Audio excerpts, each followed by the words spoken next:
30년간 약국을 지켰습니다. 동네 사람들의 건강을 책임지며 신뢰를 쌓아온 세월이었습니다. 그런데 약국 문을 닫고 시작한 새 사업이 단 7개월 만에 저를 파산 직전으로 몰았습니다. 5천만 원. 평생 모은 돈이었습니다. 성장하는 반려동물 시장을 보며 확신했어요. 트렌디한 시장이니 성공할 거라고요. 펫샵과 애견 미용실을 열었습니다. 하지만 온라인 쇼핑몰의 반값 할인, 전문 미용사의 배신, 쏟아지는 악성 리뷰. 하나씩 무너지기 시작했습니다. 좋아하는 것과 잘할 수 있는 것은 달랐습니다. 지금부터 들려드릴 이야기는 트렌드만 쫓다가 모든 걸 잃은 63 약사의 기록입니다. 안녕하세요. 저는 김준석입니다. 이 이야기를 시작하는 지금 제 나이 63입니다.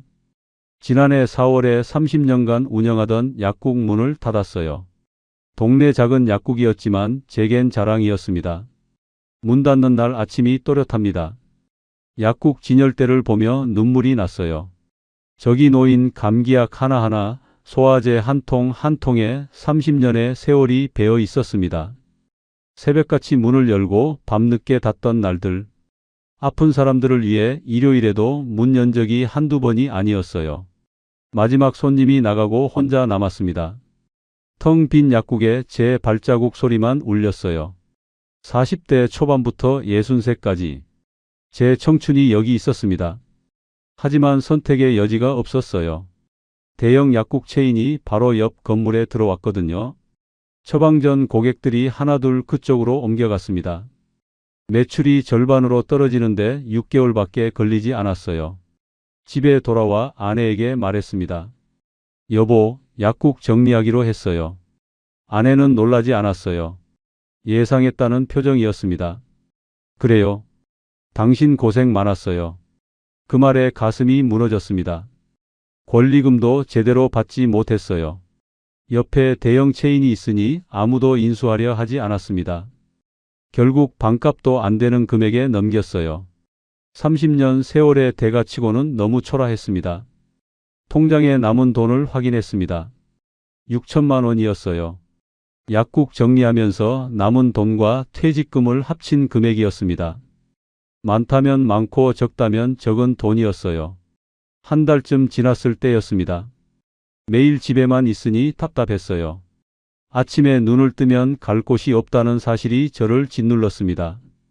30년을 새벽 6시에 일어나 약국 가던 사람이 이제는 할 일이 없었어요.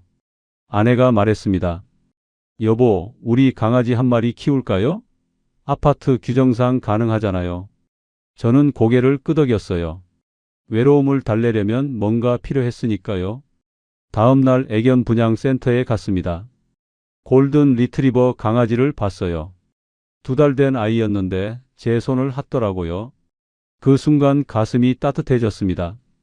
오래간만에 느끼는 감정이었어요. 분양받아 집에 데려왔습니다. 이름을 행복이라고 지었어요.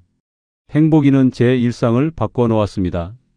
아침에 산책시키고 밥 주고 함께 놀아주는 시간들. 새로운 루틴이 생긴 거였어요.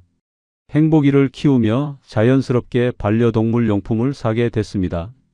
사료, 간식, 장난감, 목줄. 한 달에 20만 원 가까이 썼어요. 생각보다 많은 돈이 들어갔습니다.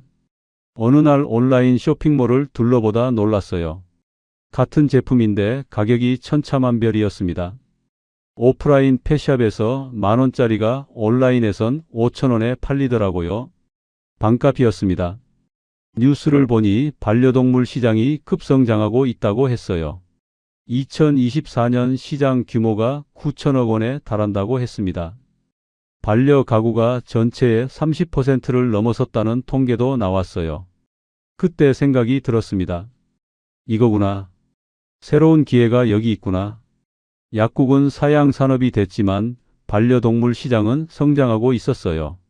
제가 뛰어들 만한 것 같았습니다. 저녁에 아내에게 말했어요. 여보, 펫샵을 해볼까 해요. 애견 미용까지 함께요. 아내는 걱정스러운 표정을 지었습니다. 당신 강아지 키워본 게 겨우 석 달인데 괜찮겠어요? 저는 자신 있었어요. 30년간 약국 운영한 경험이 있잖아요. 장사는 똑같아요. 고객 신뢰만 쌓으면 돼요. 아내는 더 이상 말리지 않았습니다. 그날 밤 잠이 오지 않았어요. 머릿속으로 계획을 세웠습니다. 펫샵과 애견 미용실을 함께 운영하면 시너지가 날 거야.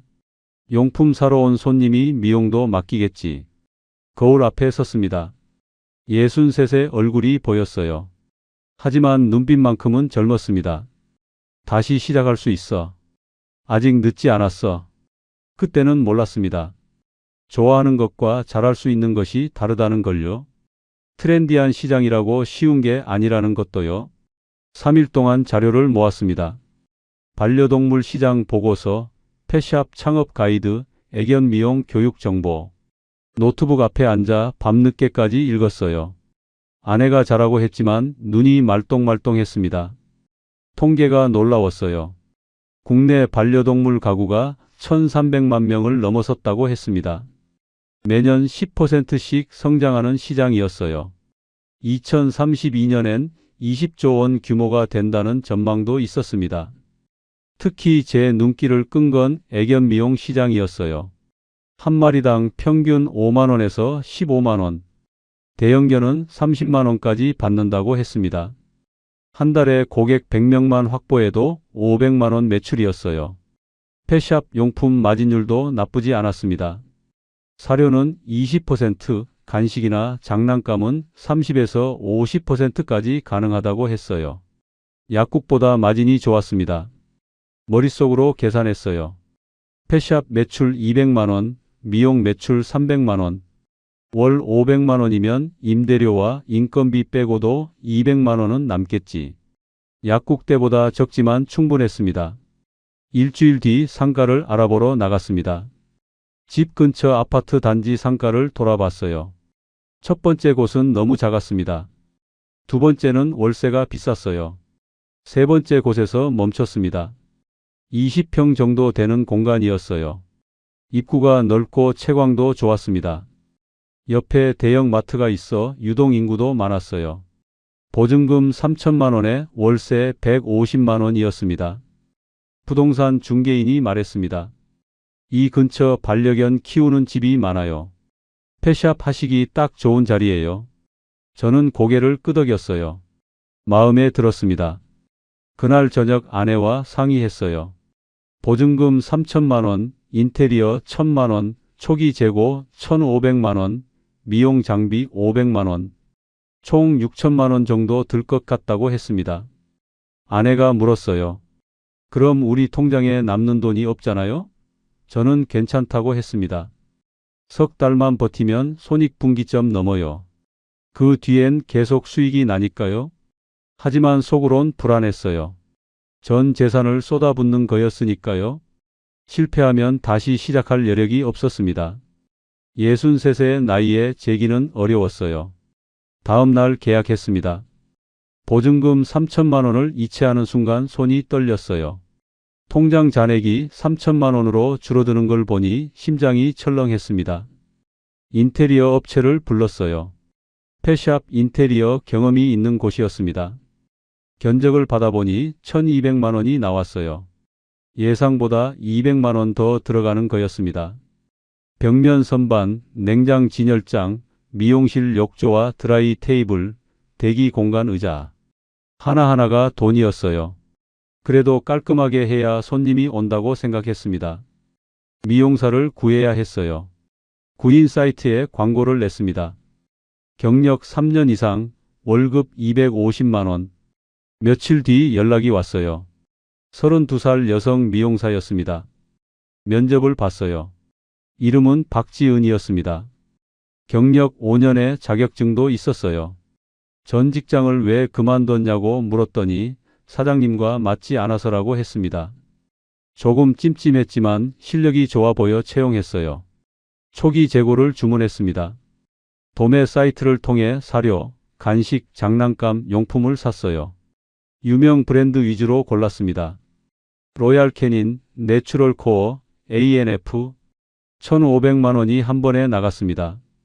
배송된 상자를 열어보는 순간 가슴이 벅찼어요. 알록달록한 제품들이 쌓여 있었습니다.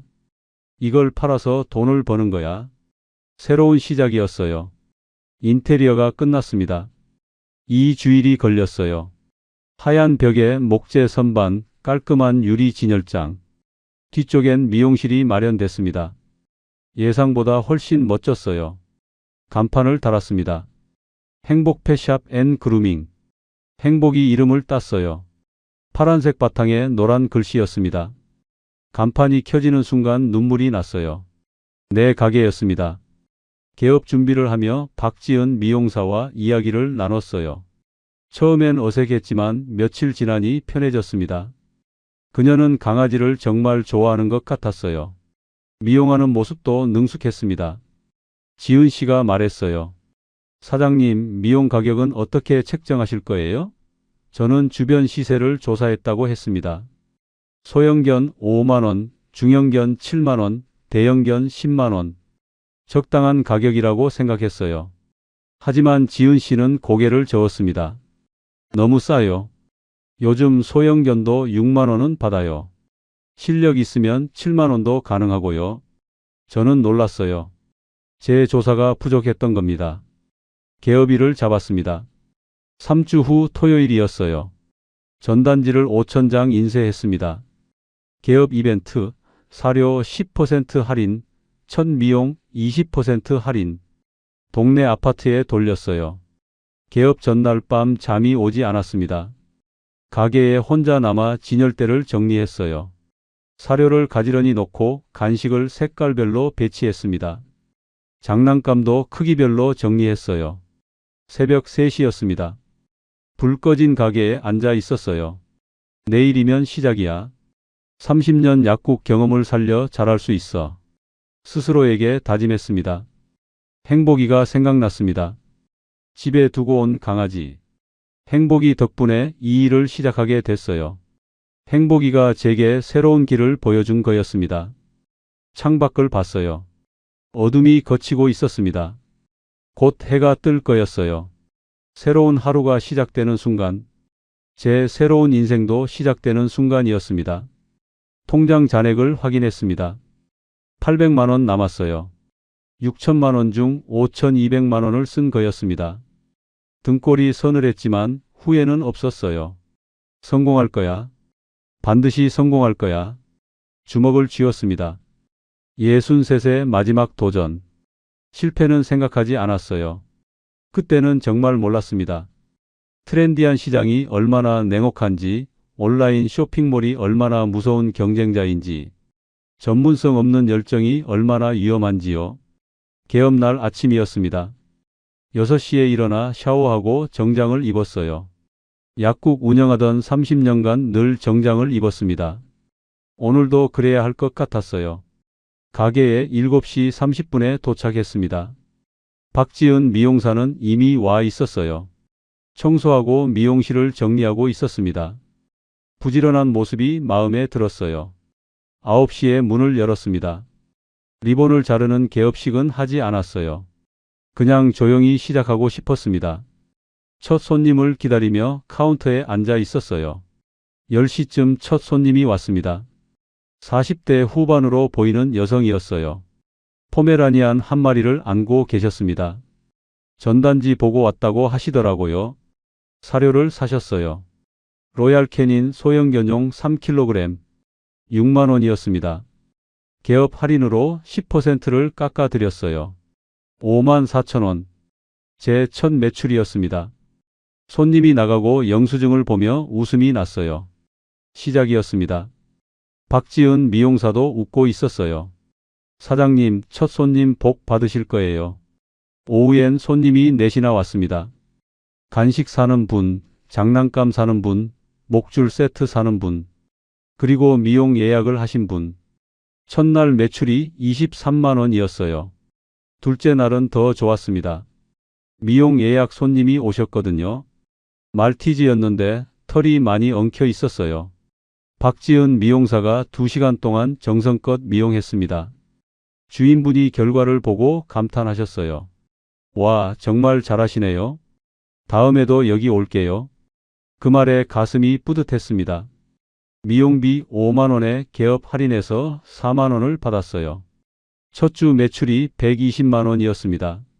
생각보다 적었지만 초반이니까 괜찮다고 생각했어요. 입소문이 나면 늘어날 거라고 믿었습니다. 둘째 주부터 단골이 생기기 시작했어요. 처음 오셨던 포메라니안 주인분이 다시 오셨습니다. 이번엔 간식을 사셨어요. 사장님, 우리 애가 여기서 산 간식 정말 좋아해요. 셋째 주엔 미용 예약이 꽉 찼습니다. 토요일엔 5마리, 일요일엔 4마리. 박지은 미용사가 아침부터 저녁까지 쉬지 않고 일했어요. 저도 보조로 도왔습니다. 한 달이 지났어요. 매출을 계산해 보니 580만 원이었습니다. 목표했던 500만 원을 넘긴 거였어요. 임대료 150만 원, 박지은 미용사 월급 250만 원, 공과금 50만 원. 남는 게 130만 원이었습니다. 적자는 아니었어요. 하지만 제 생활비를 빼면 거의 남지 않았습니다. 초반이니까 그럴 수 있다고 생각했어요. 둘째 딸엔 더 나아질 거라고 믿었습니다. 둘째 딸이었습니다. 단골이 더 늘었어요. 매주 오시는 분들이 생겼습니다. 사료 살 때 간식도 같이 사고 미용 맡기고 장난감도 사고 객단가가 올라갔어요. 어느 날 한 손님이 말씀하셨어요. 사장님, 여기 정말 친절하시고 좋아요. 대형 마트보다 비싸긴 한데 그래도 여기서 살게요. 그 말이 제겐 큰 위로였습니다. 박지은 미용사의 실력도 소문났어요. 동네 반려인 커뮤니티에 후기가 올라왔습니다. 행복펫샵 미용 진짜 잘해요. 우리 애가 예뻐졌어요. 그 후기를 보며 뿌듯했어요. 둘째 딸 매출이 700만 원을 넘었습니다. 첫 달보다 120만 원 늘었어요. 이 속도면 석 달째엔 손익분기점을 넘길 것 같았습니다. 아내에게 말했어요. 여보, 잘 되고 있어요. 조금만 더 기다려봐요. 아내는 조심스럽게 웃었습니다. 다행이네요. 하지만 너무 무리하지는 마세요. 셋째 딸엔 재고를 보충해야 했습니다. 잘 팔리는 사료와 간식이 동났거든요. 1,000만 원어치를 주문했어요. 통장 잔액이 다시 줄어들었지만 팔리니까 괜찮았습니다. 그 무렵 손님 한 분이 물으셨어요. 사장님, 쿠팡에서 이 사료가 반값에 팔던데요? 여기는 왜 이렇게 비싸요? 저는 당황했습니다. 반값이라니요? 집에 와서 확인해 봤어요. 정말이었습니다. 제가 6만 원에 파는 사료가 쿠팡에서 3만 5천 원에 팔리고 있었어요. 거의 반값이었습니다. 네이버 쇼핑도 봤어요. 거기도 비슷했습니다. 제 가게보다 30에서 50% 싼 가격이었어요. 게다가 배송비까지 무료였습니다. 머리가 복잡해졌어요. 온라인이 이렇게 싸다니. 어떻게 경쟁하지? 도매가로 받아도 온라인보다 비쌌습니다. 마진을 포기해야 하나? 넷째 딸이었습니다. 매출이 주춤했어요. 700만 원에서 650만 원으로 떨어졌습니다. 용품 매출이 줄어든 거였어요. 미용은 그대로였지만 사료와 간식 매출이 반으로 줄었습니다. 단골 손님 한 분이 솔직하게 말씀하셨어요. 사장님, 죄송한데 사료는 온라인에서 살게요. 너무 가격 차이가 나서요. 대신 미용은 여기서 계속 맡게요. 그 말이 제 가슴을 찔렀습니다. 온라인 쇼핑몰, 보이지 않는 적이었어요. 싸움이 되지 않았습니다.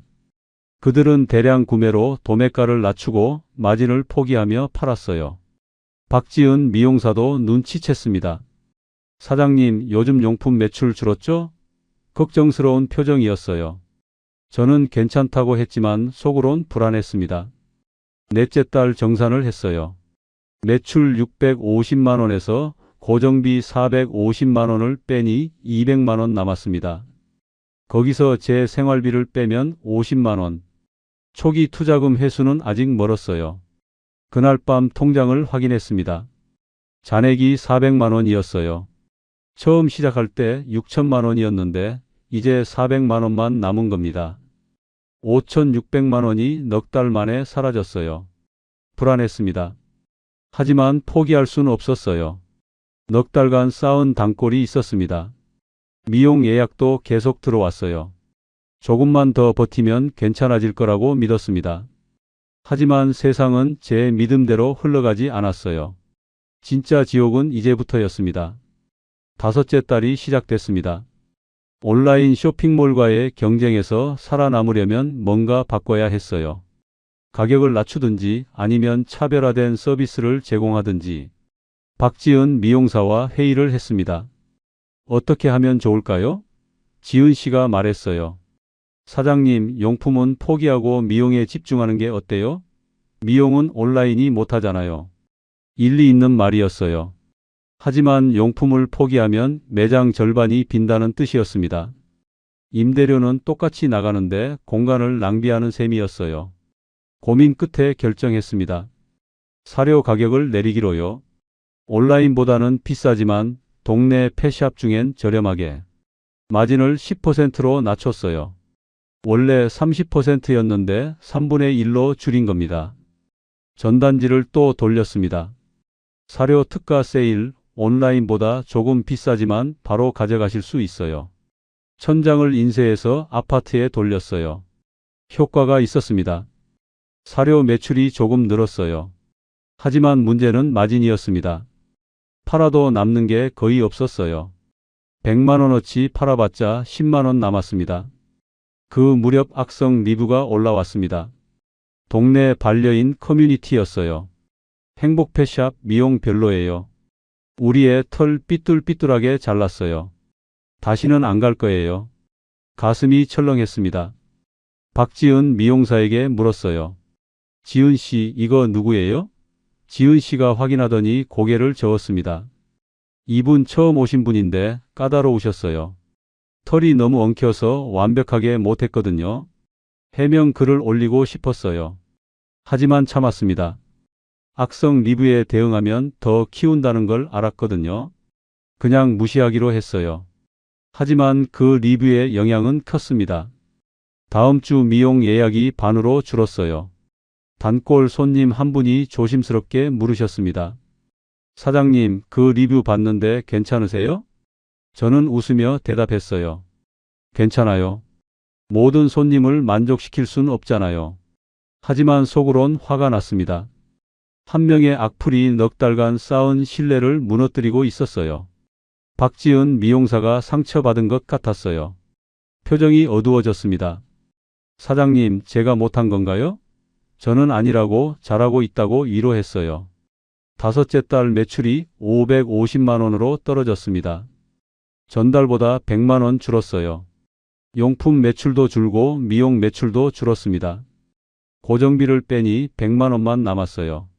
통장 잔액을 확인했습니다. 250만 원.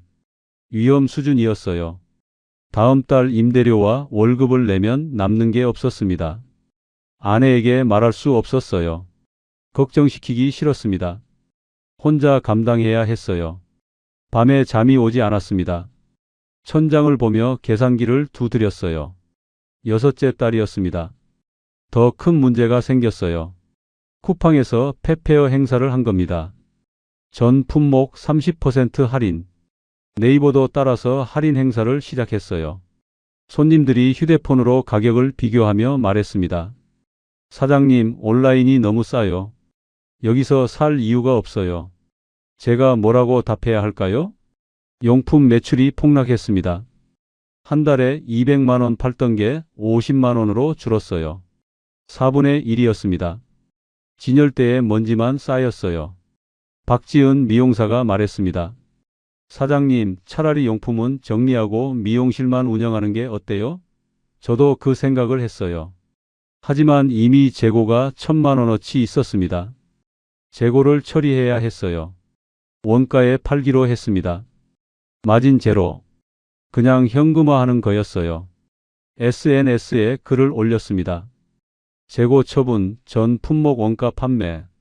며칠 동안 손님이 몰렸어요. 싼 가격에 사료를 사갔습니다. 재고가 빠르게 줄었어요. 하지만 마진이 없으니 통장 잔액만 늘어났을 뿐 이익은 없었습니다.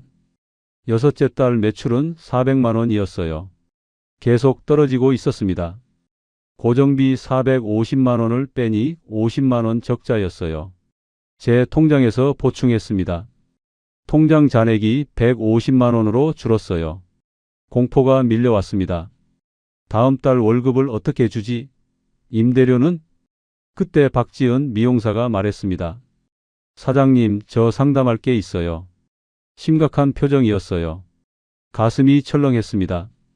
지은 씨가 말했어요. 사장님, 죄송한데요. 월급 인상이 필요할 것 같아요. 250만 원으로는 생활이 힘들어요. 최소 300만 원은 돼야 할 것 같은데요. 머리가 하얘졌습니다. 월급을 50만 원 올려달라는 거였어요. 지금도 주기 힘든데 더 올리라니. 입이 떨어지지 않았습니다. 한참 후에 겨우 말했어요. 지은 씨, 지금은 좀 어려워요. 매출이 떨어지고 있어서요. 조금만 기다려주면 안 될까요? 지은 씨의 표정이 굳었습니다. 그럼 저도 생각 좀 해볼게요. 그 말이 무슨 뜻인지 알았어요. 그만두겠다는 뜻이었습니다. 그날 밤 집에 돌아와 거울을 봤어요. 거기 비친 제 얼굴은 늙어 있었습니다. 6개월 만에 10년은 늙은 것 같았어요. 아내가 물었습니다.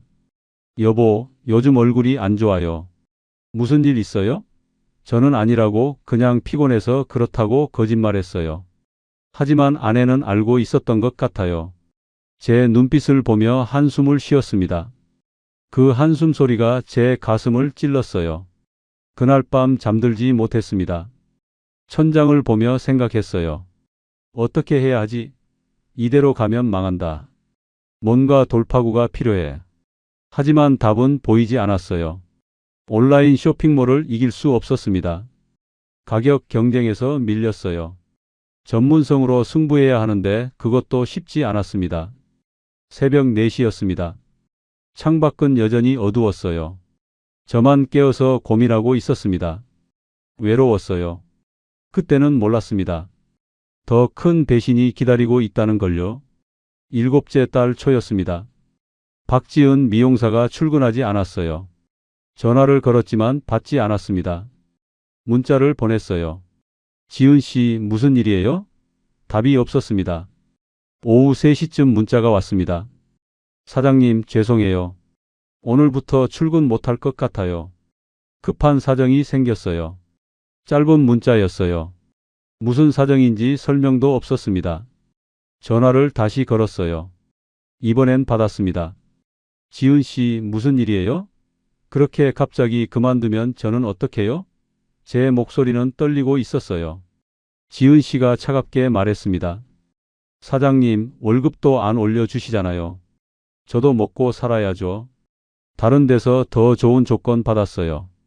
그럼 수고하셨습니다. 전화가 끊어졌습니다. 손에 든 휴대폰이 덜덜 떨렸어요. 다른 곳에서 스카우트 제의를 받은 거였습니다. 저를 배신한 거였어요. 미용 예약이 그날부터 8건 잡혀 있었어요. 토요일엔 11건이었습니다. 제가 혼자 할 수 있는 일이 아니었어요. 손님들에게 전화했습니다. 죄송합니다. 미용사가 갑자기 그만둬서 예약을 취소해야 할 것 같아요. 손님들의 목소리에서 실망이 느껴졌어요. 한 손님이 화를 내셨습니다. 이틀 전에 예약했는데 갑자기 취소라니요? 다른 데도 다 찼어요. 어떡하라는 거예요? 정말 무책임하시네요. 그 말에 고개를 들 수 없었어요. 정말 죄송합니다. 제 잘못입니다. 사과하는 것밖에 할 수 없었습니다. 동네 커뮤니티에 글이 올라왔어요. 행복펫샵 예약 취소 당했어요. 진짜 최악이에요. 미용사도 없으면서 예약을 왜 받아요? 별점 하나도 아까워요. 악성 리뷰가 또 쌓였습니다. 신뢰가 무너졌어요. 넉 달간 쌓은 것이 하루 만에 와르르 무너졌습니다. 새 미용사를 구해야 했어요. 급하게 구인 광고를 냈습니다. 하지만 지원자가 없었어요. 일주일을 기다려도 연락이 한 통도 오지 않았습니다. 월급을 300만 원으로 올려 광고했어요. 그제야 연락이 왔습니다. 20대 후반 남성 미용사였어요. 경력은 2년이었습니다. 면접을 봤어요. 실력을 확인하고 싶어서 시연을 부탁했습니다. 행복이를 데려와 미용을 맡겼어요. 결과는 그럭저럭이었습니다. 박지은 씨만큼은 아니었어요. 하지만 선택의 여지가 없었어요. 채용했습니다. 이름은 최민수였어요. 다음 주부터 출근하기로 했습니다. 그 일주일 동안 저는 혼자였어요. 가게를 지키며 용품만 팔았습니다. 미용 예약은 모두 취소했어요. 매출이 폭락했습니다. 최민수 미용사가 출근했습니다. 첫날부터 문제가 보였어요. 손님 응대가 불친절했습니다. 미용 속도도 느렸어요. 박지은 씨는 2시간 걸리던 걸 4시간이나 걸렸습니다. 손님이 불만을 표시했어요. 너무 오래 걸리는데요? 우리 애가 지쳐요.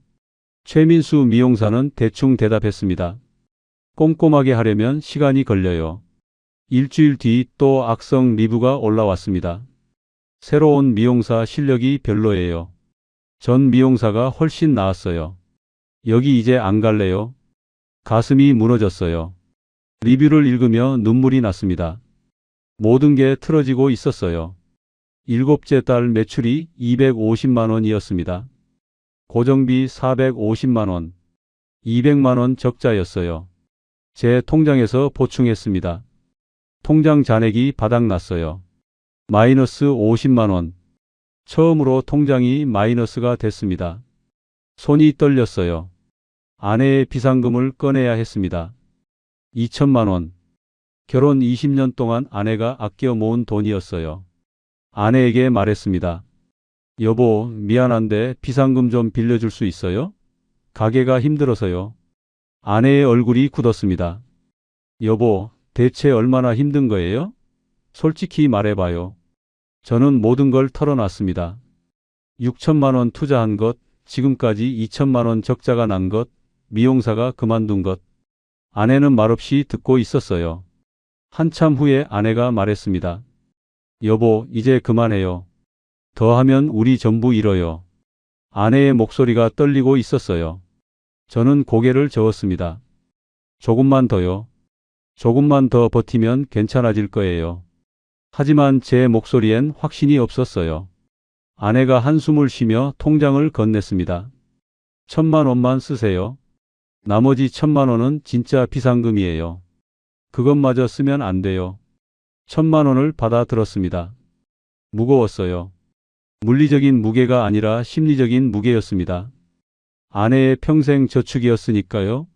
그날 밤 잠들지 못했어요. 옆에 누운 아내의 숨소리가 들렸습니다.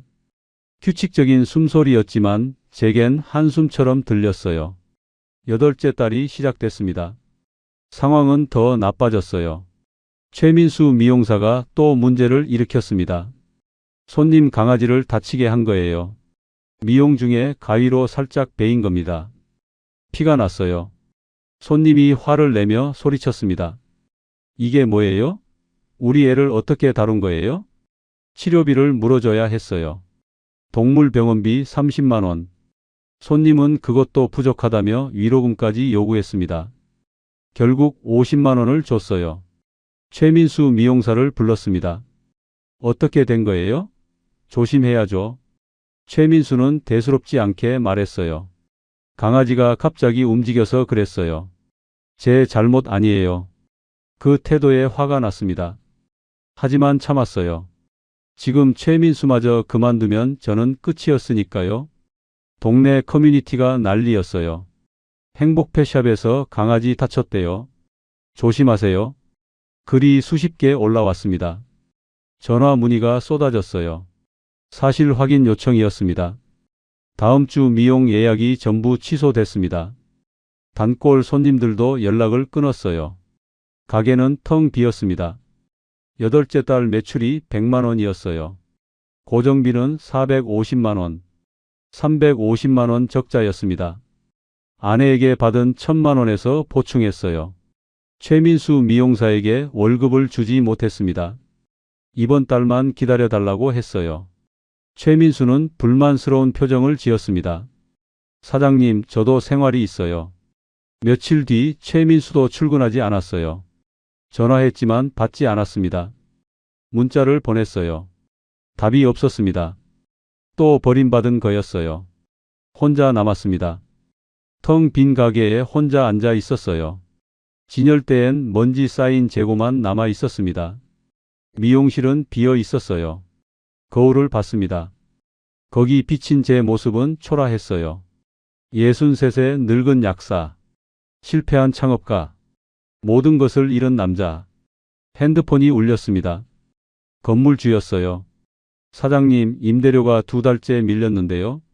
이번 주까지 안 들어오면 계약 해지해야 할 것 같습니다. 전화를 끊고 한참을 그렇게 앉아 있었어요. 모든 게 끝났습니다. 건물주에게 사정했습니다. 일주일만 더 기다려 주세요. 돈 마련하겠습니다. 건물주는 딱 잘라 말했어요. 이번이 마지막이에요. 다음 주 금요일까지 300만 원 입금 안 되면 나가셔야 해요. 300만 원. 2달치 임대료였습니다. 통장엔 600만 원 남아 있었어요. 아내에게 받은 돈이었습니다. 그걸 쓰면 진짜 끝이었어요. 친구들에게 전화했습니다. 대학 동기, 약사 동료, 골프 친구. 돈을 빌려달라고 했어요. 하지만 다들 사정이 어렵다고 했습니다. 한 친구가 솔직하게 말했어요. 준서가 그 사업 접어. 더 하면 빚만 늘어. 지금이라도 정리하는 게 나아. 그 말이 제 가슴을 찔렀습니다. 재고를 처분하기로 했어요. 남은 사료와 용품을 원가 이하로 팔았습니다. SNS에 급매 글을 올렸어요. 전 품목 반값, 빠른 처분. 사흘 동안 손님이 왔습니다. 싼 값에 물건을 사갔어요. 1000만 원어치 재고가 400만 원에 팔렸습니다. 600만 원 손해였어요. 미용 장비도 팔았습니다. 중고 거래 사이트에 올렸어요. 500만 원 주고 산 욕조와 드라이 테이블이 150만 원에 팔렸습니다. 350만 원 손해였어요. 그렇게 모은 돈이 550만 원이었습니다. 건물주에게 300만 원을 주고 250만 원이 남았어요. 아홉째 달 초였습니다. 가게를 정리하기로 결정했어요. 더 이상 버틸 수 없었습니다. 건물주에게 말했습니다. 다음 달 말에 나가겠습니다. 보증금 3천만 원은 돌려받을 수 없었어요. 밀린 공과금과 수리비 명목으로 다 가져갔습니다. 제게 돌아온 건 한 푼도 없었어요. 인테리어 업체에 연락했습니다. 원상복구 견적을 받았어요. 500만 원이 나왔습니다. 아내에게 받은 돈 마지막 600만 원에서 냈어요. 원상복구가 끝났습니다. 2주일이 걸렸어요. 벽면 선반을 뜯고 진열장을 철거하고 미용실을 해체했습니다. 텅 빈 공간만 남았어요. 마지막 날이었습니다. 열쇠를 반납하러 건물주를 만났어요. 건물주는 냉담했습니다. 수고하셨어요. 한마디뿐이었습니다. 가게를 나오며 뒤돌아봤어요. 행복펫샵이라는 간판은 이미 내려져 있었습니다. 7개월 전 설레며 달았던 그 간판. 이제는 흔적도 없었어요. 버스를 타고 집으로 돌아왔습니다. 창밖을 보니 사람들이 웃으며 걷고 있었어요. 세상은 여전히 돌아가고 있었습니다. 저만 멈춰 있었어요. 집에 도착해 아내에게 말했습니다. 여보, 가게 정리했어요. 아내는 아무 말도 하지 않았어요. 그냥 한숨만 쉬었습니다. 그날 밤 계산을 했어요. 총 투자금 6천만 원, 아내 비상금 1천만 원, 7천만 원을 쏟아부었습니다. 7개월 만에 모두 날아갔어요. 남은 건 빚이었습니다. 신용카드 대금 200만 원, 지인에게 빌린 돈 300만 원, 500만 원의 빚, 63세 빚쟁이가 됐습니다. 며칠 뒤 박지은 미용사 소식을 들었어요. 제 가게에서 200m 떨어진 곳에 미용샵을 차렸다고 했습니다. 제 단골 손님들이 거기로 가고 있다고 했어요. SNS를 확인했습니다. 정말이었어요. 지은이네 펫살롱이라는 이름이었습니다. 오픈 이벤트를 하고 있었어요. 제 단골 손님들이 축하 댓글을 달고 있었습니다. 가슴이 무너졌습니다. 배신감이 밀려왔어요. 지은 씨는 처음부터 계획했던 겁니다. 제 가게에서 경험을 쌓고 단골을 파악하고 독립할 준비를 한 거였어요. 제가 6개월간 월급 주며 키운 미용사가 제 손님을 데리고 떠난 겁니다. 법적으로 문제 삼을 수 없었어요. 경업금지 조항 같은 건 계약서에 없었으니까요. 친구에게 전화해서 하소연했어요. 친구가 말했습니다. 준서가 그게 현실이야. 펜 미용 시장이 그래. 미용사가 손님을 데리고 나가는 건 흔한 일이야. 계약서를 꼼꼼하게 썼어야지. 제 잘못이었습니다. 준비 없이 덤빈 거였어요. 시장 조사도 부족했고 법률 검토도 안 했습니다. 온라인 쇼핑몰의 위력도 몰랐어요. 트렌디한 시장이라고 쉬운 줄 알았습니다. 반려동물을 좋아한다고 사업을 잘할 수 있는 줄 알았어요. 30년 약국 경험이 도움될 줄 알았습니다. 하지만 전부 착각이었어요. 좋아하는 것과 잘할 수 있는 것은 달랐습니다. 경험은 다른 분야에 적용되지 않았어요. 열정만으로는 부족했습니다. 거울을 봤습니다. 63세 얼굴이 있었어요. 7개월 만에 15년은 늙은 것 같았습니다. 눈가에 주름이 깊어졌고 머리는 반백이 됐어요. 행복이가 다가와 제 손을 할았습니다. 강아지는 여전히 저를 좋아했어요. 행복이를 안았습니다. 눈물이 났어요. 행복이 때문에 시작한 사업이었습니다. 행복이를 키우며 반려동물 시장을 알게 됐고 꿈을 꿨어요. 하지만 그 꿈은 악몽이 됐습니다. 그날 밤 아내와 이야기했습니다. 여보, 미안해요. 당신 평생 모은 돈 다 날렸어요. 아내는 울지 않았어요. 그냥 담담하게 말했습니다. 됐어요. 이제 와서 어쩌겠어요. 다시 시작하면 되죠. 하지만 아내의 목소리는 지쳐 있었어요. 일자리를 알아봐야 했습니다. 63세에 구할 수 있는 일이 뭘까요? 약사 면허는 있었지만 대형 체인 약국에서 시간제로 일하는 것밖에 없었어요. 지인 약국에 전화했습니다. 시간제로 일할 수 있을까요? 지인은 흔쾌히 그러라고 했어요. 일주일에 4일 하루 6시간. 월 200만 원이었습니다. 7개월 전 제 약국 매출이 월 1000만 원이었어요. 그런데 이제는 월 200만 원을 받고 남의 약국에서 일해야 했습니다. 추락이었어요. 하지만 선택의 여지가 없었어요. 빚을 갚아야 했고 생활비를 벌어야 했습니다. 시간제 약사로 일한 지 석 달이 지났습니다. 매일 아침 8시에 출근해서 오후 2시에 퇴근했어요. 7개월 전 제 약국을 운영하던 때가 떠올랐습니다. 지인 약국은 집에서 버스로 40분 거리였어요. 출퇴근길이 힘들었습니다. 63세 몸에 하루 6시간 서 있는 일이 쉽지 않았어요. 젊은 약사들 사이에서 일했습니다. 30대 초반이 대부분이었어요. 그들 옆에 선 제 모습이 초라했습니다. 한때 제 약국을 운영하던 사람이 이제는 시간제 직원이 된 거였어요. 처음엔 약국 주인이 배려해줬습니다. 준석이 형 힘들면 쉬어도 돼요. 하지만 한 달쯤 지나자 태도가 바뀌었어요. 형, 좀 더 빨리 움직여줘요. 손님들 기다려요. 서러웠습니다.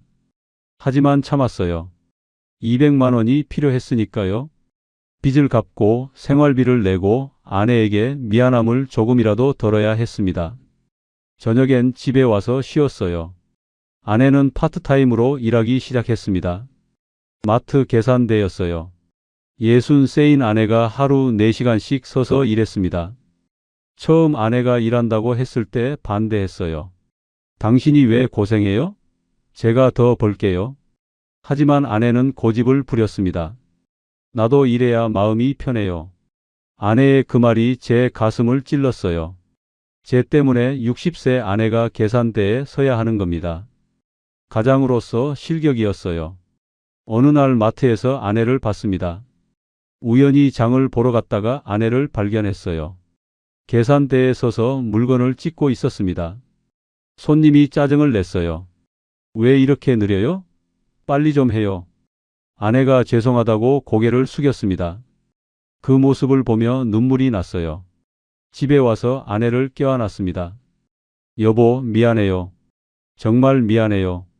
아내는 괜찮다고 우리 같이 이겨내자고 말했어요. 빚을 갚기 시작했습니다. 신용카드 대금부터 갚았어요. 매달 50만 원씩 냈습니다. 4개월 만에 200만 원을 다 갚았어요. 지인에게 빌린 300만 원은 천천히 갚기로 했습니다. 매달 50만 원씩 6개월이 걸릴 예정이었어요. 지인은 급하지 않으니 천천히 갚으라고 했습니다. 행복이를 봤습니다. 이제 돌이 다 된 강아지였어요. 많이 컸습니다. 행복이와 산책하며 생각했어요.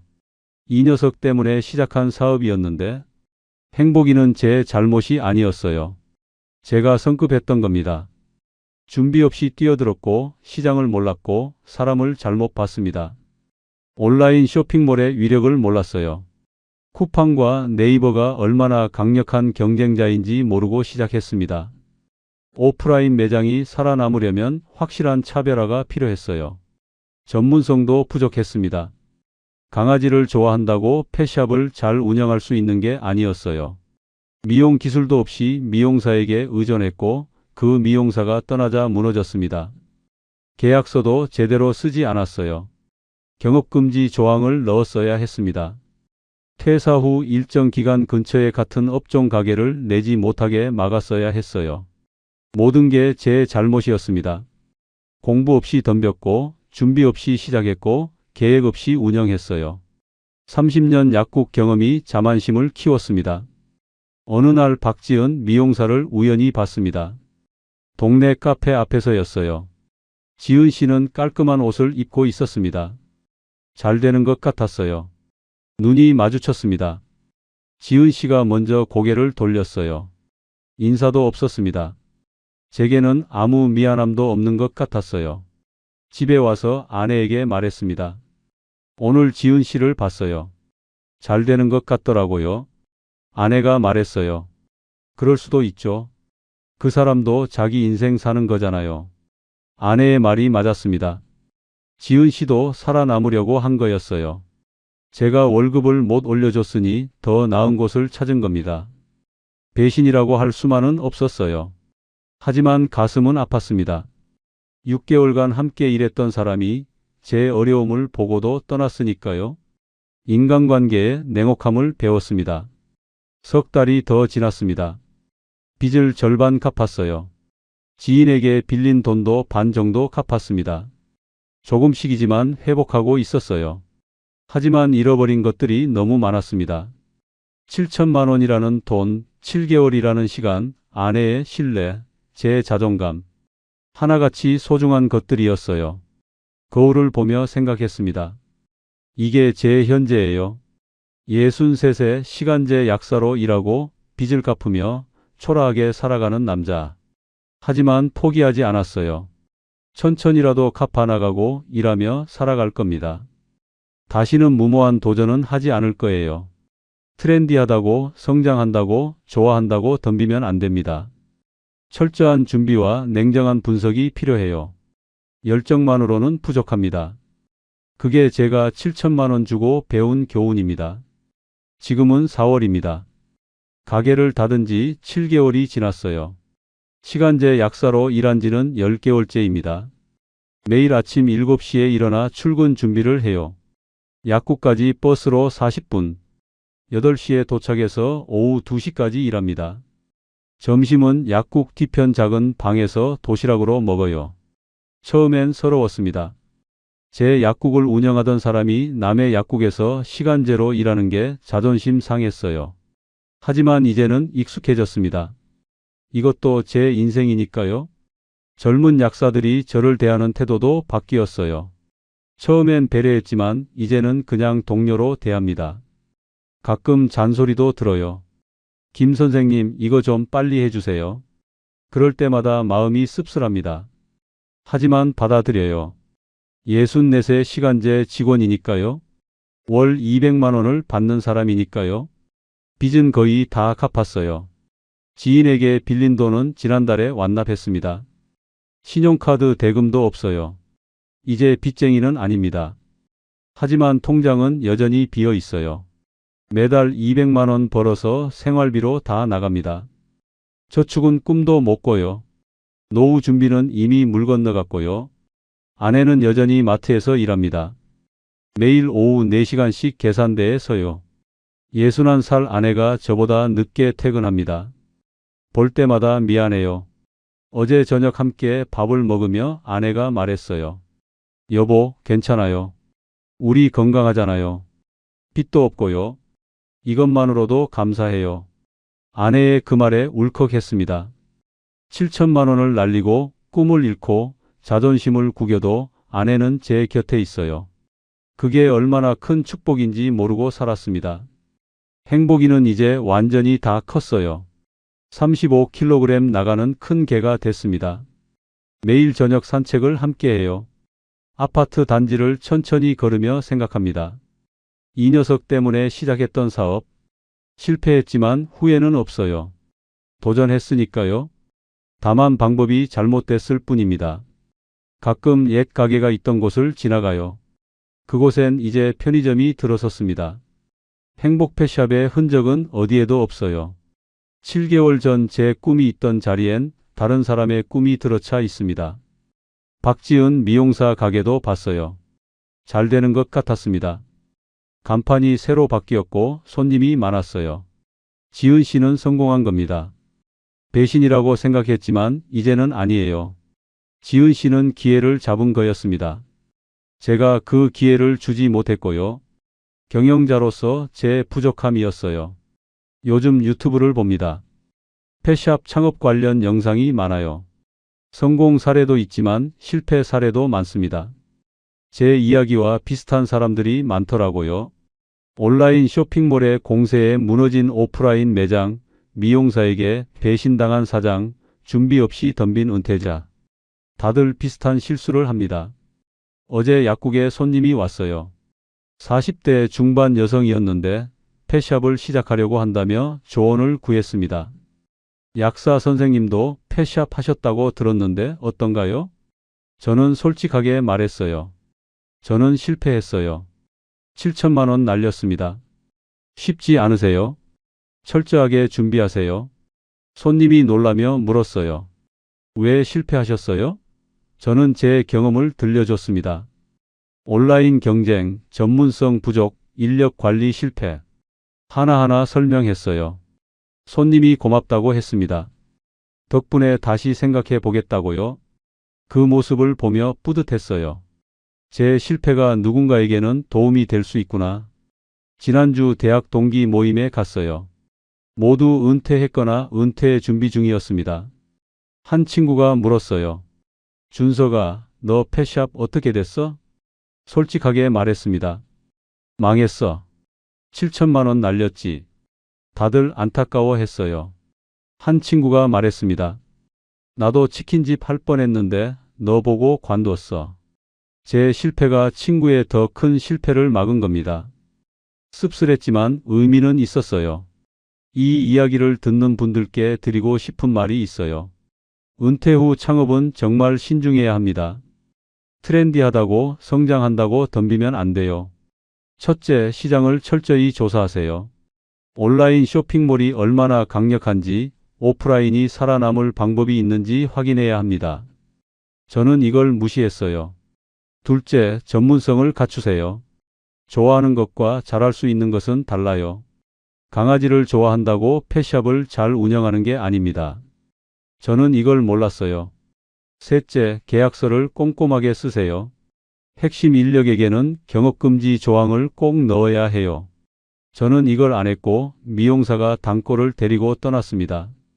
넷째, 작게 시작하세요. 전 재산을 투자하지 마세요. 실패했을 때 재기할 여력을 남겨둬야 합니다. 저는 6천만 원을 다 쏟아부었어요. 다섯째, 가족과 의논하세요. 혼자 결정하지 마세요.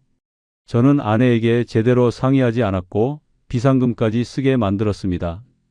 지금 제 나이 64입니다. 시간제 약사로 일하며 아내와 함께 검소하게 살고 있어요. 7천만 원은 돌아오지 않습니다. 7개월이라는 시간도 마찬가지고요. 하지만 저는 살아있어요. 건강하고 아내가 곁에 있고 행복이가 있습니다. 빚도 없어요. 이것만으로도 감사한 일입니다. 오늘도 약국에 갑니다. 손님들을 응대하고 약을 조제하고 월급을 받아요. 화려하진 않지만 정직한 삶입니다. 저녁엔 행복이와 산책할 거예요. 아내와 저녁 먹고 텔레비전 보며 평범한 하루를 마무리할 겁니다. 실패했지만 무너지지 않았어요. 꿈을 잃었지만 삶은 계속됩니다. 7천만 원은 비싼 수업료였지만 배운 것도 있어요. 트렌드만 쫓지 마세요. 열정만으로는 부족해요. 철저한 준비와 냉정한 분석이 필요합니다. 그게 제가 여러분께 드리는 진심 어린 조언입니다. 64, 아직 인생은 계속됩니다. 화려하지 않아도 괜찮아요. 실패해도 괜찮습니다. 중요한 건 포기하지 않고 살아가는 겁니다. 오늘도 저는 살아갑니다. 그걸로 충분해요.